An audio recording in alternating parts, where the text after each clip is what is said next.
Engineers from Dassault Systems with Jean-Pierre Houdin have used industrial 3D tools, scientific 3D tools, which reproduce the real world in a virtual world, to check the coherence and validity of Jean-Pierre's theory.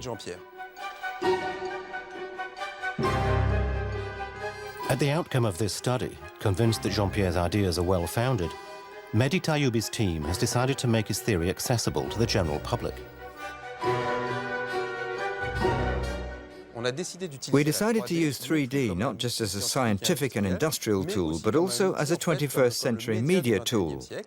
During 1 year, a team composed of graphic designers and developers, specialists in virtual reality, worked non-stop to create a virtual world, an interactive world in 3D. It was shown to the public for the first time at a press conference at the Géode in Paris on March the 30th, 2007. For about an hour and a half, in a time travel machine, a virtual reality machine, Jean-Pierre transported us to the Giza Plateau, as it was 4,500 years ago.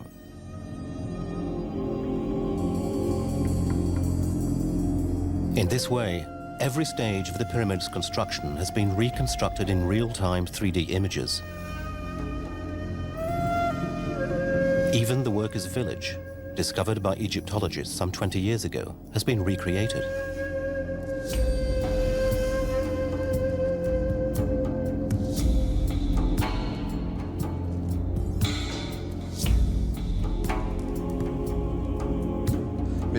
The hardest thing, in fact, was transforming the theatre from an old space with an old analog IMAX system into the biggest and most modern virtual reality cinema, and this was the Géode.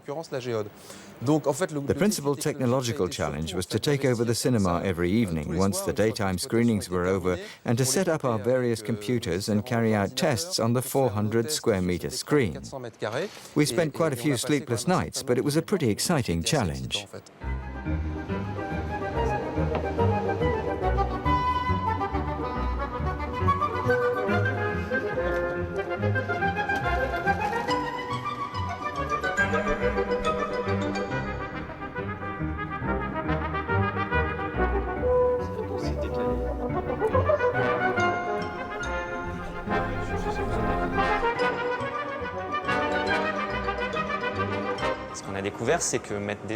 What we discoveed was that putting people in front of a gigantic screen, which completely fills their field of vision, is not a trifling and insignificant affair.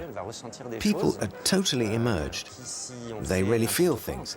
And if we do just anything, as it were, it could be harmful to them. And basically, it's quite easy to make them feel ill.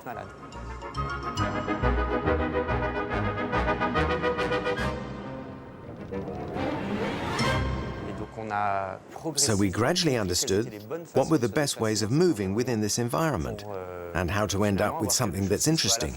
That's to say, something that jumps out of the screen and captures people's attention, but which at the same time doesn't involve too many sudden movements. There shouldn't be too many pixels moving at the same time, and the image shouldn't move too abruptly. People should have a constantly supple and progressive perception of the 3D space.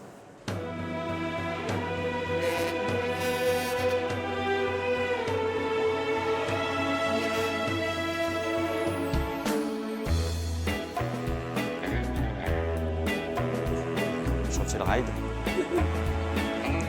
Alors il est où le village? Il est là, non? Through this experiment, we wanted to give a foretaste of what tomorrow's cinema will be like. Today, when we go to the cinema, we get into a linear story where we start at a point A and we leave at a point Z, which is decided by the director.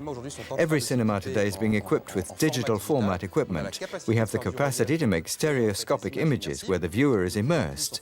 More and more today, directors like James Cameron are getting involved in 3D cinema projects, and we thought, well, the next step will be 3D where we add an interactive aspect. And with Khufu Revealed, which is playing at the Géode every day, we have a foretaste of tomorrow's interactive cinema.